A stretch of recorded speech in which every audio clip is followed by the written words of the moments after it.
Bem-vindos, amigos e irmãos, a mais um vídeo da nossa série de estudos bíblicos. Hoje, vamos mergulhar juntos nas Escrituras e descobrir mais sobre a verdade e a sabedoria que Deus tem para nos revelar.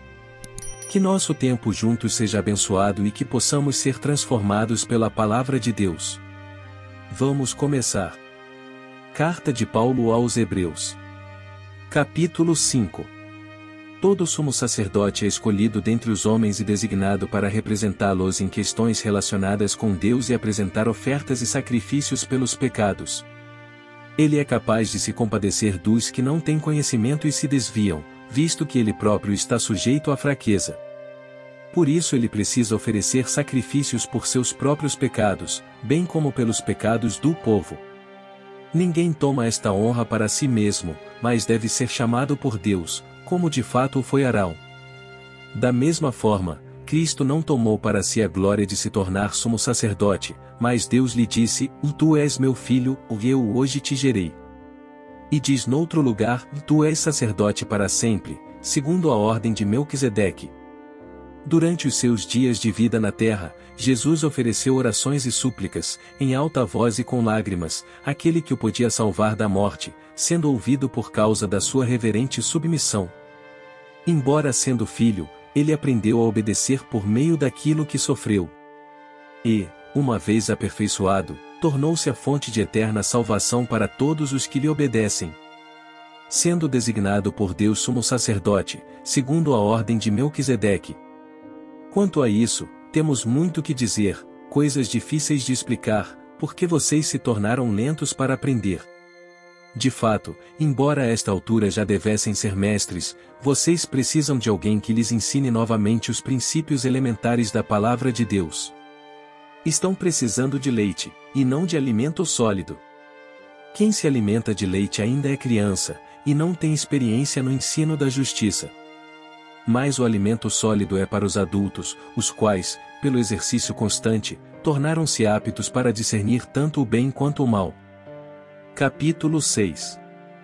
Portanto, deixemos os ensinos elementares a respeito de Cristo e avancemos para a maturidade, sem lançar novamente o fundamento do arrependimento de atos que conduzem à morte, da fé em Deus. Da instrução a respeito de batismos, da imposição de mãos, da ressurreição dos mortos e do juízo eterno. Assim faremos, se Deus o permitir. Ora, para aqueles que uma vez foram iluminados, provaram o dom celestial, tornaram-se participantes do Espírito Santo. Experimentaram a bondade da palavra de Deus e os poderes da era que há de vir. E caíram, é impossível que sejam reconduzidos ao arrependimento, pois para si mesmos estão crucificando de novo o Filho de Deus, sujeitando-o à desonra pública. Pois a terra que absorve a chuva, que cai frequentemente e dá colheita proveitosa àqueles que a cultivam, recebe a bênção de Deus. Mas a terra que produz espinhos e ervas daninhas, é inútil e logo será amaldiçoada. Seu fim é ser queimada. Amados, mesmo falando dessa forma, estamos convictos de coisas melhores em relação a vocês, coisas próprias da salvação. Deus não é injusto, Ele não se esquecerá do trabalho de vocês e do amor que demonstraram por Ele, pois ajudaram os santos e continuam a ajudá-los. Queremos que cada um de vocês mostre essa mesma prontidão até o fim, para que tenham a plena certeza da esperança. De modo que vocês não se tornem negligentes, mas imitem aqueles que, por meio da fé e da paciência, recebem a herança prometida. Quando Deus fez a sua promessa a Abraão, por não haver ninguém superior por quem jurar, jurou por si mesmo, dizendo: Esteja certo de que o abençoarei e farei seus descendentes numerosos. E foi assim que, depois de esperar pacientemente, Abraão alcançou a promessa.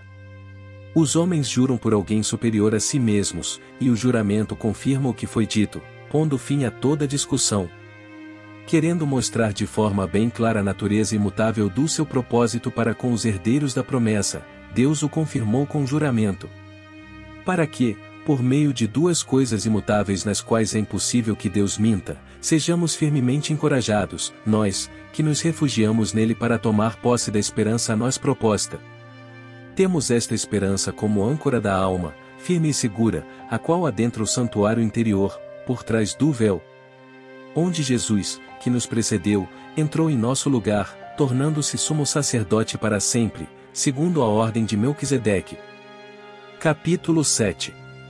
Esse Melquisedeque, rei de Salém e sacerdote do Deus Altíssimo, encontrou-se com Abraão quando este voltava, depois de derrotar os reis, e o abençoou.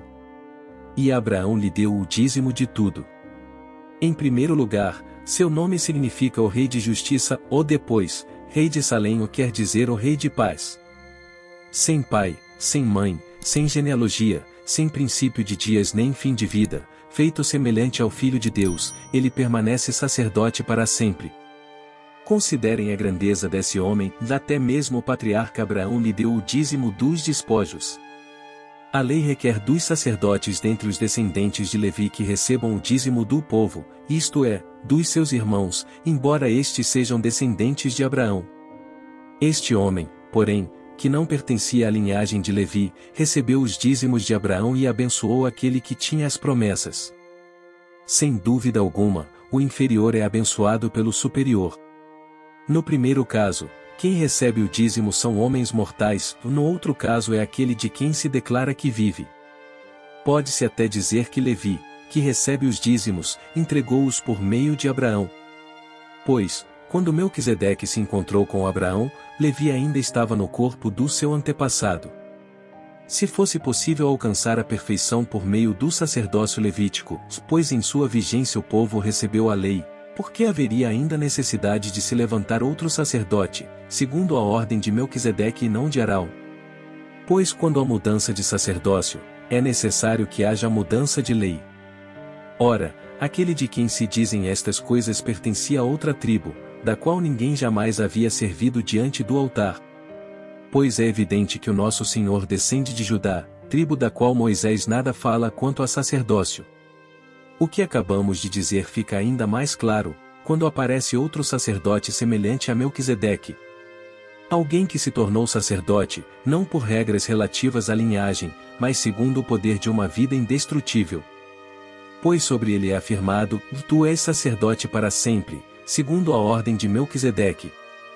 A ordenança anterior é revogada, porquanto era fraca e inútil. Pois a lei não havia aperfeiçoado coisa alguma, sendo introduzida uma esperança superior, pela qual nos aproximamos de Deus. E isso não aconteceu sem juramento. Outros se tornaram sacerdotes sem qualquer juramento. Mas ele se tornou sacerdote com juramento, quando Deus lhe disse, o Senhor jurou e não se arrependerá, tu és sacerdote para sempre. Jesus tornou-se, por isso mesmo, a garantia de uma aliança superior. Ora, daqueles sacerdotes tem havido muitos, porque a morte os impede de continuar em seu ofício. Mas, visto que vive para sempre, Jesus tem um sacerdócio permanente. Portanto ele é capaz de salvar definitivamente aqueles que, por meio dele, aproximam-se de Deus, pois vive sempre para interceder por eles. É de um sumo sacerdote como este que precisávamos, o santo, inculpável, puro, separado dos pecadores, exaltado acima dos céus. Ao contrário dos outros sumos sacerdotes, ele não tem necessidade de oferecer sacrifícios dia após dia, primeiro por seus próprios pecados, e depois, pelos pecados do povo. E ele fez isso de uma vez por todas quando a si mesmo se ofereceu. Pois a lei constitui sumos sacerdotes a homens que têm fraquezas, mas o juramento, que veio depois da lei, constitui o Filho, perfeito para sempre. Capítulo 8.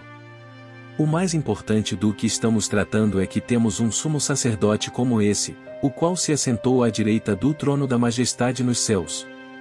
E serve no santuário, no verdadeiro tabernáculo que o Senhor erigiu, e não o homem. Todo sumo sacerdote é constituído para apresentar ofertas e sacrifícios, e por isso era necessário que também este tivesse algo a oferecer. Se ele estivesse na terra, nem seria sumo sacerdote, visto que já existem aqueles que apresentam as ofertas prescritas pela lei. Eles servem num santuário que é cópia e sombra daquele que está nos céus, já que Moisés foi avisado quando estava para construir o tabernáculo, tenham cuidado de fazer tudo segundo o modelo que lhe foi mostrado no monte. Agora, porém, o ministério que Jesus recebeu é superior ao deles, assim como também a aliança da qual ele é mediador é superior à antiga, sendo baseada em promessas superiores. Pois se aquela primeira aliança fosse perfeita, não seria necessário procurar lugar para outra. Deus, porém, achou o povo em falta e disse: Estão chegando os dias, declara o Senhor, quando farei uma nova aliança com a comunidade de Israel e com a comunidade de Judá. Não será como a aliança que fiz com os seus antepassados quando os tomei pela mão para tirá-los do Egito, visto que eles não permaneceram fiéis à minha aliança, eu me afastei deles, diz o Senhor. Esta é a aliança que farei com a comunidade de Israel depois daqueles dias, declara o Senhor. Porei minhas leis em suas mentes e as escreverei em seus corações. Serei o Deus deles, e eles serão o meu povo. Ninguém mais ensinará ao seu próximo nem ao seu irmão, dizendo: Conheça ao Senhor, porque todos eles me conhecerão, desde o menor até o maior. Porque eu lhes perdoarei a maldade e não me lembrarei mais dos seus pecados. Chamando nova ou esta aliança, ele tornou antiquada a primeira, e o que se torna antiquado e envelhecido, está a ponto de desaparecer. E assim, chegamos ao fim deste vídeo da nossa série de estudos bíblicos. Esperamos que vocês tenham sido abençoados e edificados pela palavra de Deus que compartilhamos hoje. Lembrem-se de que Deus nos ama incondicionalmente e deseja nos dar uma vida abundante. Confiem nele e sigam a sua direção. Agradecemos se você puder deixar seu like e um comentário sobre como essa mensagem lhe tocou, e se quiser fique à vontade para se inscrever no nosso canal para mais conteúdos evangélicos. Obrigado por nos acompanhar nessa jornada de fé e esperamos vê-los no próximo vídeo. Deus abençoe.